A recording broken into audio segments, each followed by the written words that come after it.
हाय, hello, नमस्कार T family. मी कोमल. सर्वप्रथम तुम्हा सर्वांना श्री स्वामी समर्थ. शुभ संध्याकाळ. तर मी ह्या आधी बोलले होते की माझं दिवाळीचं काहीच खरेदी झालं नाही. तर ना कपडे ना बाकी काही शॉपिंग. तर पहिल्या स्टार्टला आम्ही छानशी अशी कंदिलं वगैरे बघितले.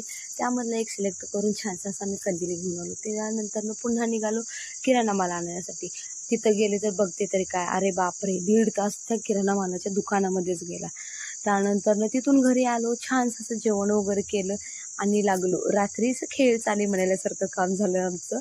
मी, माझा मोठा मुलगा आणि माझा छोटा मुलगा, आम्ही तिघांनी आहे ना हा रात्रीचा खेळ मांडून आहे ना छान असे स्वादिष्ट आणि खुसखुशीत असे 3 पदार्थ बनवून घेतले. 3 पदार्थ म्हणजे पहिली जी करंजी, हे मी दसऱ्यामध्येही बनवलेली होती. खरं दसऱ्यामध्ये मी शेंगदाण्याची बनवलेली होती आणि आता जी बनवली आहे ते सुक्या खोबऱ्याची बनवलेली आहे. छानशी अशी करंजी बनवून घेतली. त्यानंतर छानसे असे चिरोटे बनवून घेतले. चिरोटे पाकातले नाही हां, ते पण साखरेतले घेतलेत.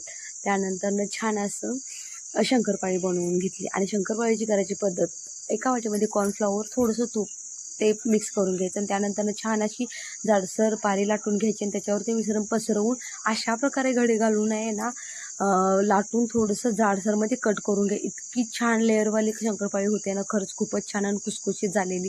आणि चकली दुसऱ्या दिवशी बनवून घेतलेली, हे थोडक्यातच तुम्हाला मी दाखवली.